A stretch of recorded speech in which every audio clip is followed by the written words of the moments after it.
할렐루야. 아멘. 오늘 성령 하나님께서 우리 가운데 함께 계시는 줄로 믿습니다. 사람이 만들어 놓은 그릇은 한번 깨지면 사용할 수 없어요. 근데 하나님께서 사용하시는 그릇은 깨지는 그릇을 사용해요. 고난을 통해서 깨어진 사람을 통해서 역사하신다는 거예요. 그래서 우리 구약 인물 중에 야곱이라는 인물을 보세요. 하나님 앞에서 얼마나 영적으로 교만하고 약삭빠른 그런 사람이었습니까?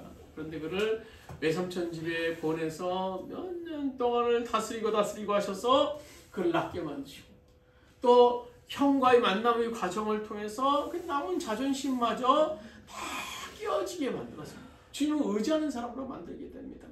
오늘 또 모세 보세요.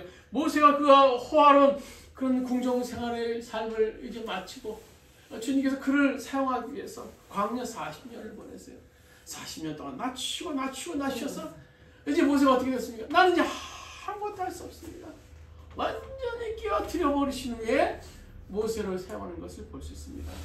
하나님은요, 우리의 근본의 삶을 깨뜨리시기를 원하시는데 그 방법이 고난의 자리로 우리를 인도하신다는 거예요. 그래서 오늘 본문에 등장하는 이 여인은요, 이 나옴이라는 여인은 고난 그러면 둘째가 하면 서러울 정도로 정말 고난을 심하게 당했던 여인이에요. 아마 구약의 이 욥과 함께 정말 고난하면 견딜 수 있는 사람이 아닌가 그런 생각을 합니다. 오늘 성경에 보시면 이 여인이 살았던 시대는 사사시대예요. 죄악이 관영했던 사사시대. 그래서 이 여인에 대한 시작은 베들레헴에서부터 시작되고 이 여인은 그것에서 흉년을 맞게 됩니다. 근데 베들레헴이 원뜻이 빵집, 쌀집 그런 뜻인데 아이러니컬하게도 그 베들레헴의 흉년이 된 거예요. 그래서 이 가족이 이제 고난을 피해서 떠나가죠. 그래서 그것은 남편인 엘리멜렉과 함께 이제 흉년을 맞아서 베들레헴에서 떠나게 돼서 되고, 그래서 나온 나오미는 이제 엘리멜렉, 남편의 엘리멜렉의 죽음을 경험하게 되고, 또 두 아들 말론과 길론의 죽음을 경험하게 됩니다. 루키는 사실 이 제목은 루디지만 이 나옴이라는 여인의 그런 일대기를 그린 그런 책입니다. 그래서 어느 시대거나 참 이 사랑하는 사람이 죽는 것은 슬픈 것 같아요. 특별히 남성 중심의 사회에서 오늘 이 남편 죽고 두 아들이 죽는다라는 것은 정말 고통스러운 일이었을 거예요. 그래서 나오미가 참 그 삶이 고통스러워서 두 아들이 죽자마자 며느리들은 고향으로 보내고 자신도 다시 베들레헴으로 돌아갈 생각까지 합니다. 그래서 우리가 나오미가 고향을 떠날 때 그가 어떤 생각을 했을까요? 남편 엘리멜렉과 두 아들 말론과 길론을 떠날 때 아마 푸른 미래 청사진을 꿈꿨을 거예요. 저 푸른 초원에 그림 같은 집을 짓고 사랑하는 우리 가족들이 어서 앉아서 모압에 가서 이제 풍요를 꿈꾸며 살자라고 떠났을 거예요. 근데 지금 그녀가 닥친 고난이 이루 말할 수 없을 거예요. 그 어느 누구도 상상하지 못한 고난이었습니다. 남편과 생떼 같은 두 아들을 잃고 처참한 가난 가운데 또 두 며느리와 지금 함께 남아서 앞으로 먹고 살 것을 걱정할 줄을 누가 상상이나 했겠습니까? 그녀에게 닥친 고난은 너무나 갑작스러운 고난이에요. 인생의 고난은 항상 예비 동작이 없는 것 같아요. 갑자기 닥쳐요. 그래서 고난이겠죠. 예측하고 대비할 새가 없어요. 오늘 이 나옴이라는 여인이 만난 그 고난은요, 너무너무나 갑작스러운 고난이에요. 흉년과 두 아들의 죽음, 남편이 죽음. 이 땅에 사는 그 어느 누구도 이 고난 앞에 자유로운 사람 없어요. 난 고난 안 당해요. 난 고난 없어요. 그런 사람이 있겠습니까? 그럼 우리는 고난 앞에서 어떻게 해야 될까요? 이렇게 갑자기 밀어닥치는 고난 앞에서 어떻게 해야 될까요? 오늘 이 나옴이라는 여인을 통해서 오늘 주님께서 고난을 만날 수 있는 우리들에게 어떻게 삶을 살아야 될 것인가에 대해서 오늘 말씀해 주고 계세요. 첫 번째로는요, 고난 속에서 하나님의 경고, 하나님의 사인을 우리가 볼 수 있어야 되는 거예요. 아멘. 오늘 성경에서 이 나오미에게 닥친 이 고난을 보면 첫 번째로 흉년이 닥쳤죠. 베들레헴의 흉년, 그리고 남편과 두 아들의 죽음, 모압에서의 죽음. 이것은요 연속적으로 닥친 고난. 그래서 이 여인의 삶은 엉망진창이 되었어요. 한 가정이 정말 공중분해될 정도로 큰 고난. 그렇다면 이 시련 앞에서 이 여인이 한번 생각해 봐야 되지 않았을까요? 이게 과연 하나님의 사인이 아닐까? 하나님이 이런 시련을 통해 나에게 뭘로 말하시는 걸까? 혹시 무언가 내가 잘못된 것은 있는 것은 아닌가 하는 생각을 해보았어야 되는데, 오늘 첫 번째 시련이 흉년만 해도 그렇습니다.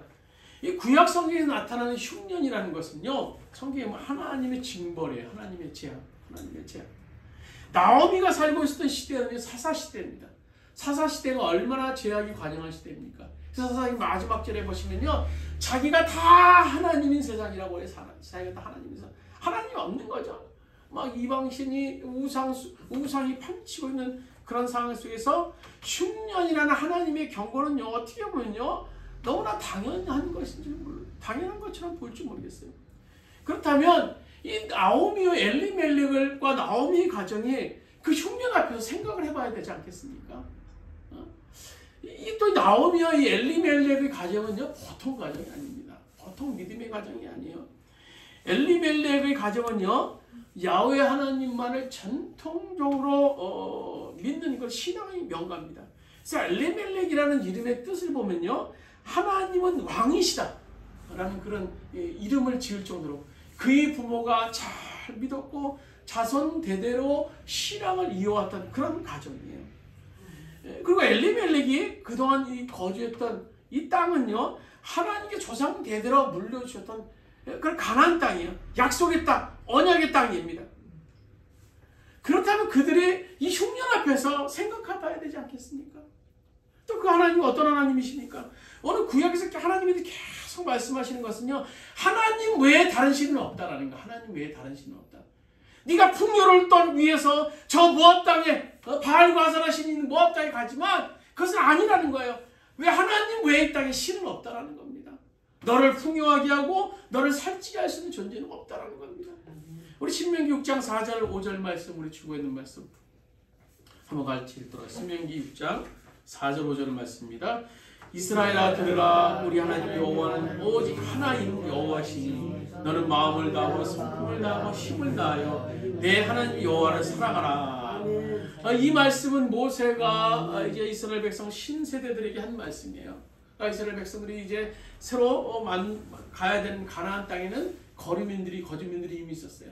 거주민들이 온갖 우상, 수많은 우상들을 가지고 있었던 겁니다. 그래서 오늘 이 모세는요, 그들에게 경고해야 되는 것이 필요했다는 거예요. 그래서 하나님만이 유일하신 분이시다. 오직 하나님만이 우리의 신이시다. 하나님만이 우리를 주장하신다. 하나님만이 유일하신 하나님이시다.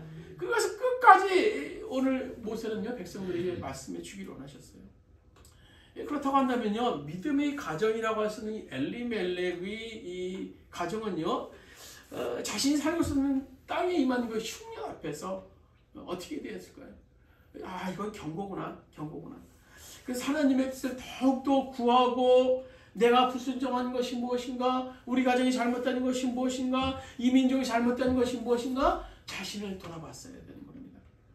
그렇게 했다면 뭐 결과론적인 얘기는 되겠지만 아마 그가 흉년을 피해서 모압으로 가지도 않았을 것이고, 남편과 두 아들의 죽음도 만나지 않았을 것입니다. 그러나 오늘 엘리멜렉은요, 이 나오미 엘리멜렉 흉년이 닥치자마자 그냥 하나님 헌시작처럼 버리고 우상인 이 풍요의 신을 쫓아서 오늘 모압으로 떠났던 겁니다. 구약 당시에 참 우리들의 시각에서 보면 참 희한한 그런 사상이 있는데, 그것은 지역신 사상이에요. 지역신. 그러니까 하나님은 일정한 지역 안에서만 다스리신다. 하나님은요, 강서구 요 안에서만 다스리시고 요 안에서만 역사하세요.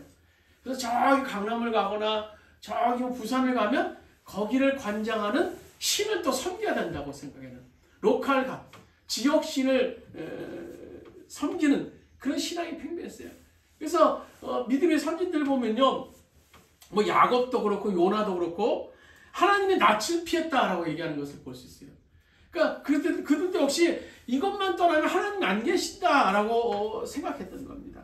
오늘 엘리멜렉의 가정에도 그런 사상이 있었을 겁니다. 그런 사상을 그들이 가지고 있었던 겁니다.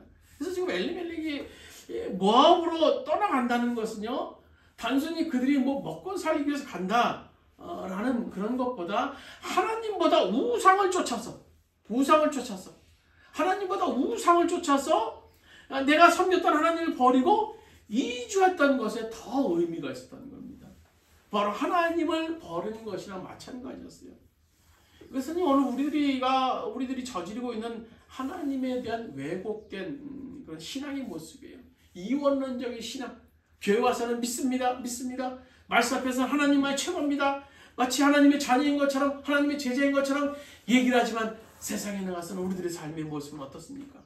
세상에서 우리들의 삶의 모습은요, 풍요의 신을 쫓아서, 출세의 신을 쫓아서, 자신만의 안위를 위해서 그 신만을 쫓아서, 문제는 그것이 하나님이 안 계신다는 거예요. 존 칼빈 우리가 잘 알 칼빈 목사님 이런 말씀을 하셨어요. 우리 사람의 마음은 우상 공장이다. 사람의 마음 우상 공장. 무슨 말입니까? 우리의 마음이 하나님을 가장 사랑해야 됨에도 불구하고 하나님보다 더 사랑하는 것을 우리가 얼마든지 많이 만들어내는지 몰라요. 수없이 많은 우상들을 우리가 만들어냅니다. 우리 이원론적 이런 모습은요, 오늘 이 엘리멜렉이 가졌던 그런 신앙과 별다른 신앙이 아닌 것을 우리가 볼 수 있어요. 우리가 믿는 하나님은 어떤 하나님이십니까? 우리 하나님은요, 어떤 특정 지역에만 계시는 분이 아니세요. 특정 상황에만 계시는 분이 아니세요. 어느 곳에나 편만하게 존재하시는 분이 바로 하나님이세요. 온 세상을 다스리시는 분이에요. 오늘 시편 130편 7절, 9절, 10절에 보면 이렇게 기록하고 있죠. 같이 한번 읽도록 하겠습니다. 오늘 주보에 있는 말씀 시편 139편 7절에 10절. 내가 주의 영을 피해서 어디로 가며 주의 얼굴을 피해서 어디로 도망치겠습니까? 내가 하늘로 올라가더라도 주님께서는 거기 계시고 솔에다 자리를 펴더라도 주님은 거기에도 계십니다. 내가 저 동력 너머로 날아가거나 바다 끝 서쪽으로 가서 거기에 머물지라도 거기에서도 주님의 손이 나를 인도하여 주시고 오른손이 나를 힘있게 들어주십니다. 우리 시편 기자의 고백이 뭡니까? 하나님은요, 무소부지하시다는 거예요. 무소부지하시다는 거예요. 하나님은 교회만 계신 것이 아니라 우리들의 직장에도 계시고요, 우리 애들의 삶의 터전에 어디나 계신 분이 하나님이세요. 오늘 엘리멜렉은 이렇게 흉년이 맞이하고 난 후에 그 흉년의 경고를 무시했죠. 하나님의 그 흉년의 경고를 무시하고 모압으로 갑니다. 이어서 또 다른 하나님의 사인이 있었어요. 그건 뭔가 하면 오늘 이 집의 가장인 믿음의 가장이라고 할 수 있는 엘리멜렉이 죽은 거예요. 엘리멜렉이 죽습니다. 그래도 나오미와 그 가정은 아직도 문제를 깨닫지 못하고 하나님의 사인을 주목하기보다 오히려 모압 여인들, 이방 여인들을 두 아들이 며느리로, 오르바와 룻이라는 두 여자를 며느리로 맞이합니다. 당시 이방인과의 혼인은 하나님께서 엄히 금하셨죠. 그래서 에스라 10장 10절에 보면 이렇게 말해요. 여러분은 이방 여자들과 결혼하였으므로 배신자가 되었습니다. 그것 때문에 이스라엘의 죄가 더욱 커졌습니다. 엘리멜렉이 죽어도 깨닫지 못하고 그러자 하나님은 극약 처방으로 이제 이 나오미 가정에 행하시죠. 그것은 두 아들의 죽음입니다. 그동안 그녀가 겪었던 흉년이라든지 뭐 남편의 죽음, 그래도 견딜만 했을 거예요. 그런데 이 두 아들의 죽음 앞에 그녀는 이제 무너집니다. 더 이상 견딜 수 없었어요. 그래서 그 아들이 죽음 앞에 이 여인은 움직이기 시작해요. 우리 인생에 닥치는 이 모든 고통과 고난들이 우리의 잘못된 선택으로 인해서 경고하시는 하나님의 사인이다 라고 단정할 수는 없을 거예요. 하지만 우리 인생의 고통의 폭풍 앞에서 우리가 정말 혹시 내가 뭔가 잘못된 건 아닌가? 내가 하나님께서 뭔가 잘못한 것은 아닌가? 하면서 하나님을 바라보고 하나님의 쌓인 무엇인가를 분별하고 그 가운데서 하나님의 뜻을 찾는 것은요 너무너무나 중요할 거예요. 하나님이 나에게 오늘 말씀하시는 것은 뭔가? 오늘 첫 번째 나오미는요 하나님의 사인을 무시했습니다. 두 번째로 그렇다면요 우리 삶이 휘몰아치는 이 고통의 폭풍 속에서 우리가 두 번째로 깨달아야 될 것은 뭔가 하면 고난이 닥쳐올 때 우리는 하나님께로 돌아가야 된다. 아멘. 하나님께로 돌아가는 길만이 살 길이에요. 살 길. 그것만이 살 길이에요. 아멘. 오늘 16절 말씀 보세요. 16절 말씀 우리 성경 주어에 놓고요. 우리 성경 말씀 룻기서 1장 16절 보시겠습니다. 룻이 이르되 내게 어머니를 떠나며 어머니를 따르지 말고 돌아가라. 강권하지 마옵소서. 어머니께서 가시는 곳에 나도 가고 어머니께서 머무는 곳에 나도 머물겠나이다. 어머니의 백성이 나의 백성이 되고 어머님의 하나님이 나의 하나님이 되시리라. 오늘 룻기서에 보면 1장 6절에서부터 계속 반복되는 단어가 돌아오라는 거예요. 돌아오라. 하나님께서 돌아오라. 뭐 슈브라는 그런 히브리어인데요. 오늘 1장에서 보면 11번이나 계속 이 동사 돌아오라 돌아오라는 것을 반복하고 있어요. 그렇다면 룻기에선 오늘 나오미를 향한 하나님의 사인이 뭔가 너무나 명확한 거예요. 돌아오라는 거예요. 돌아오라는 거예요. 나는 돌아오라. 너 이제 돌아와야 돼. 너 이제 돌아와야 돼. 지리적으로 그녀가 베들레헴으로 모압을 떠나서 돌아오라는 단순한 그것만이 아니에요. 오늘 영적으로 여호와 하나님 품으로 돌아오라는 거예요. 아멘. 너희가 이제 이방 땅에 머물러서 그곳에서 이방신을 섬기는 것이 아니라 너희는 이제 돌아오라는 거야. 하나님 품으로 돌아오라는 겁니다. 사실 회개에서 돌아오라는 사인은요 나오미 개인만을 향한 그런 사인이 아니에요. 당시 이스라엘 전체를 향한 그런 백성 전체를 향한 사인이자 오늘 우리들을 향한 사인이기도 했던 겁니다. 오늘 6절에서 나오미가 모압 땅에서 이제 고향 베들레헴의 흉년에서 이제 벗어나 풍년을 맞이하게 됐다라는 소식을 듣게 되죠. 그리고 이제 마침내 모압 땅을 떠나려고 결심합니다. 근데 여러분 한번 생각해 보세요. 나오미가 다시 고향으로 가기로 결심한다. 그게 쉬운 일이겠습니까? 아마 나오미는요 고향을 떠날 때도 많은 생각을 하고 떠났겠지만 돌아올 때는요 아마 더 많은 생각이 있었을 거예요. 더 많은 갈등, 더 많이 힘든 그런 결단의 순간이 있지 않았겠습니까? 그녀가 타지에 나가서 뭐 성공해서 막 들어오면서 좋은 차 몰고 들고 오고 막 뭐 고향 땅에 어디 뭐 좋은 땅 보면서 뭐 투자도 하고 막 하기 위해서 의기양양해서 왔다면요 고향 가는 발걸음은요 기쁨의 발걸음이 될 수 있을 거예요. 근데 지금요 오늘 나오미가 다시 고향으로 가야 되는 상황은요 모든 재산을 다 잃어버리고 남편도 잃어버리고 두 아들마저 잊어버리고 홀로 남은 그런 처지에서 고향으로 돌아가야 된다. 고향으로 돌아가야 된다. 이건요 얼마나 힘든 결정이었을까요? 우리 같았으면요 아마 그렇게 결심하지 못했을 거예요. 아유 차라리 죽어도 그냥 모압에서 굶어 죽든지 모압에서 살지 어떻게 그 고향 땅 베들레헴 내가 다시 가 이걸로 못 간다 생각할 수 있을지 모를 생각할 수 있을 거예요. 오늘 나오미가요 고향 떠날 때 오늘 그녀의 남편인 엘리멜렉은요 베들레헴의 유지였어요. 유지. 그래서 오늘 2절에 보시면요 유다 베들레헴 에브롯 사람이라고 기록하고 있습니다. 여기서 이 에브롯이라는 지역은요 유대 베들레헴 지역 중에서도 부촌입니다. 부촌. 부자들만이 모여 사는 유지들급 부자들만이 모여 사는 그런 지역입니다. 그런 그가 고향을 떠날 때 비록 흉년이었겠지만요 얼마나 많은 것을 가지고 챙기고 떠났겠어요. 부자는 망해도 3년이라고 그러지 않습니까? 잔뜩 싸가지고 떠났어요. 그래서 21절에 보면 나오미가 이렇게 고백하거든요. 내가 풍족하게 나갔더니 역시 내게 비어 돌아오게 하셨느니라 라고 기록하고 있어요. 그러니까 지금 나오미는 나갈 때 많이 가지고 나갔다는 거예요. 풍족하게 나갔어요. 얼마나 많이 가지고 나갔는지 몰라요. 그러나 오늘 이 나오미가 고향에서 돌아와서는요, 지금 어떤 지경까지 이르는가 하면 성경에 보면요, 남의 밭에 떨어진 이삭을 주워서 먹을 정도로 처참한 지경에 떨어졌다는 거예요. 한번 상상해 보세요.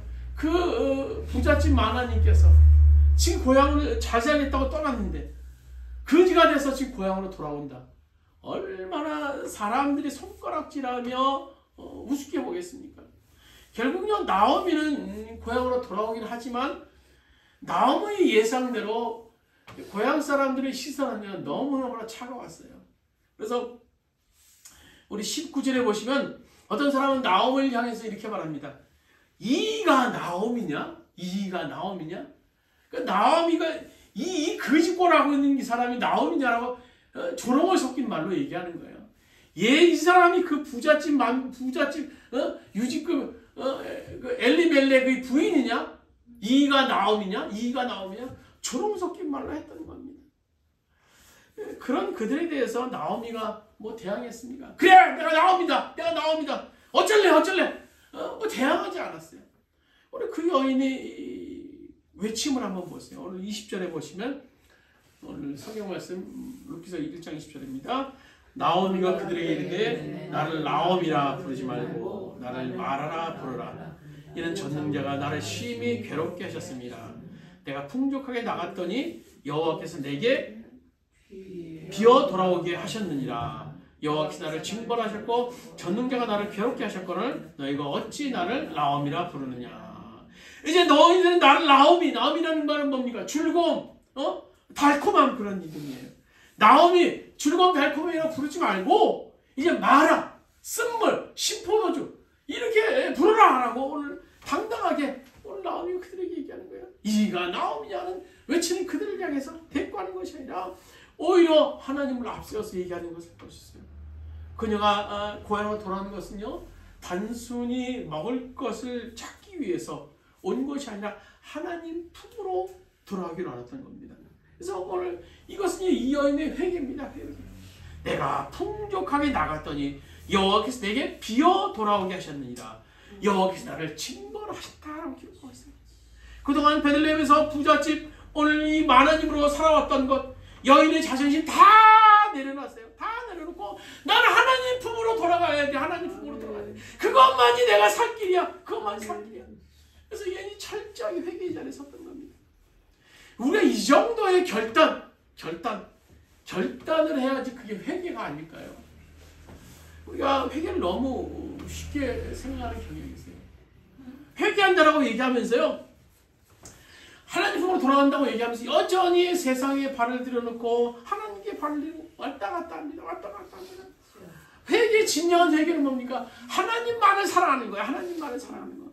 그러나 우리는 돈이 우상이 되고 자녀가 우상이 되고 건강이 우상이 되고 운동이 우상이 되고 또 전자기기가 우상이 되고 하나님보다 더 사랑하는 것을 놓지 못했다면요, 그것은 회개가 아니라 자기 위안일 수 있는 겁니다. 회개는요, 진정한 의미는요, 하나님 사랑으로 돌아가는 겁니다. 아멘. 하나님 사랑으로 돌아가는 겁니다. 결과적으로 오늘 나오미 회개는요 어떻게 됐습니까? 오늘 그 여인도 살렸고요, 가문도 살렸고 자부인 룻의 혈통으로 예수님께서 탄생하셔서 온 인류를 살리는 놀라운 일을 해요. 우리 모두 잊지 맙시다.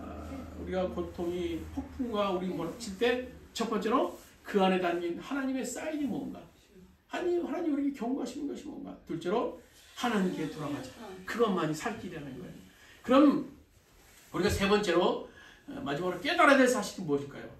고통이 닥쳐올 때 우리는 그 한복판에서 하나님이 일하고 계심을 우리가 볼 수 있어야 되는 겁니다. 아멘. 이렇게 결론을 말씀드리면요, 룻은 최고의 권력자라고, 그 당시 최고의 권력자라고 할 수 있는 보아스라는 사람을 만나서 또 결혼하고 임신까지 하게 돼요. 그래서 오늘 룻기서 4장 13절 14절에 보시면 그를 찬양하는 여인들의 모습이 나오죠. 보시면 이렇게 룻기서 4장 13절 14절 보시겠습니다. 이에 보아스가 룻을 맞이하여 아내로 삼고 그에게 들어갔더니 여호와께서 그에게 임신하게 하심으로 그가 아들을 낳은지라. 여인들이 나오미에게 이르되 찬송할지로다. 여호와께서 오늘 내게 기업물을 자가 없게 하지 아니하셨도다. 이 아이의 이름이 이스라엘 중에 유명하게 되기를 원하노라. 오늘 나오미가 겪은 엄청난 고통은요, 아무 의미 없는 고통이 아니었어요. 비록 그것들이 당시에는 견디기 힘들었지만요, 돌이켜보니까요, 그 안에 하나님이 일하고 계셨다는 겁니다. 아멘. 나오미는요, 모압에서 모든 것을 다 잃어버렸어요. 그러다가 그녀가 남은 것은 뭡니까? 혹덩어리 같은 룻 며느리. 그것도 이방 여인이야, 이방 여인. 그러나 이어지는 이 성경의 룻기 2장, 3장, 4장에서 보시면요, 하나님 놀랍게도 이 이방 여인 룻을 들어서 사용하시는 과정을 우리가 볼 수 있습니다. 룻에게 보아스라는 사람을 이제 붙여주셔서 엘리멜렉의 집안도 일으켜 세워주시고, 또 다 잃어버렸던 땅도 회복시켜 주시고, 또 엘리멜렉 집안에 잃어버린 땅을 통해서 또 회복시켜줄 뿐만 아니라 또 룻과 보아스의 결혼해서 오벳이라는 인물을 낳아요. 오벳이 누굽니까? 룻기 4장 22절에 보면 주보에 보시면 오벳은 이새를 낳고 이새는 다윗을 낳느니라 라고 기록하고 있어요. 그러니까 오벳은요, 룻이라는 여인한 오벳은요, 다윗의 할아버지예요. 다윗의 할아버지. 나오미라는 여인의 혈통을 통해서 다윗이라는 이스라엘의 왕이 태어날 줄을 그 어느 누가 상상했겠습니까? 이건요, 아무 누구도 상상할 수 없는 거예요. 나오미라는 여인이 겪은 고난과 아픔과 시련을 통해서 주님께서는요, 하나님의 혈통을 이어받을 수 있는 예수 그리스도까지 오늘 탄생시켜 주신 거예요. 보세요. 더 놀라운 사실은요, 이 다윗의 계보를 통해서요, 메시아이신 예수님께서 오늘의 이 시작인 베들레헴에서 태어나셨다는 거예요. 끝없이 나라로 떨어질 것 같은 그런 인생. 정말 거지가 되어서 무일푼 아무것도 없이 돌아온 이 나오미의 인생. 다 잃어버렸던 나오미의 인생. 그런데 모든 것을 다 내려놓고 주님 앞에 회개하기로 결단하고 주님 품으로 나서기를 원하니까 주님께서 갑절의 축복을 주시고 갑절의 복을 허락해 주시고, 감히 이 여인의 혈통에서 어떻게 예수 그리스도가 다윗이 태어날 수 있었겠습니까? 하나님이 큰 그림을 통해서 오늘 이 여인과 함께 하셨다는 것을 우리가 볼 수 있습니다. 나오미의 고통 가운데 누가 역사하셨습니까? 전능하신 하나님께서 역사하고 계셨어요. 우리 고난 가운데 지금 누가 역사하고 계실까요? 하나님께서 역사하고 계세요. 오늘 우리가 부르는 찬양, 우리 한번 잠깐 부르시겠습니다. 왜 나만 겪는 고난이냐고 불평하지 마세요.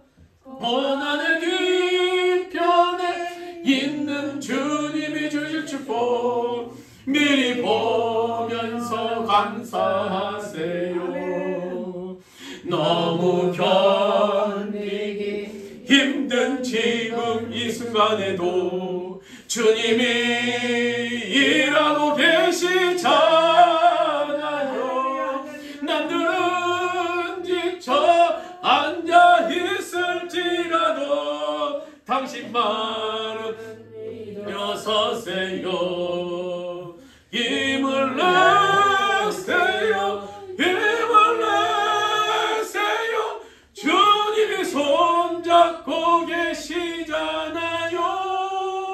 주님이 나와 함께면 있는다면 어떤 고난도 견딜 수 있잖아요.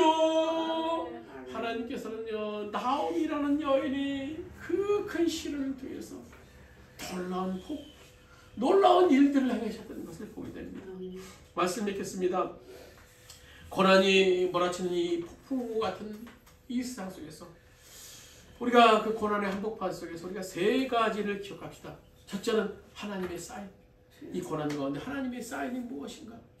또 고난 가운데 우리가 어떻게 해야 될 것인가? 하나님께 돌아가자. 하나님 품으로 돌아가자는 겁니다. 세 번째로 고난 속에서 하나님께서 함께 하신다라는 겁니다. 역사하신다라는 겁니다. 우리는 고난 속에서 세상의 해결책을 구하는 것이 아니라 하나님 품으로 돌아가서 우리의 문제를 주님 앞에 맡겨드림을 통해서 고통의 한복판에서도 우리를 위해서 일하시는 하나님을 경험할 수 있는 우리 모두 되시기를 주님의 이름으로 축원드립니다. 우리 잠시 기도드리겠습니다. 주님, 환난 가운데 나를 부르라. 환난 가운데 나를 부르라. 주님의 말씀해 주고 계십니다. 오늘 나옴이라는 한 여인 정말 풍요를 위해서 꿈꾸며 모든 걸 다 버리고 떠났지만 그곳에서 이름 알아서는 고통 가운데 머물렀습니다. 우리가 생각해 그 고통 정말 어떻게 감당할까? 어떻게 감당할까? 우리 마음이 정말 아프지만 그러나 그 여인은 결국 그 고통 속에서 주님을 만나고 다시 에이지 베들레헴으로 돌아와서 놀라운 복의 그런 예수 그리스도 다윗이 이어지고 예수 그리스도 나아지는 혈통의 주인공이 됐다는 것을 우리가 보게 됩니다. 아멘. 아버지, 오늘도 우리가 고난 가운데 주님이 일하고 계심을 우리가 볼 수 있도록 해주시옵소서. 그 주님을 경험할 수 있도록 인도해 주시옵소서. 고난 가운데 불평하지 않겠습니다. 아멘. 고난 가운데 낙심하지 않겠습니다. 아멘. 주님의 일하심을 바라보는 가운데 소망을 가질 수 있는 우리 모두들 될 수 있도록 주 인도하여 주시옵소서.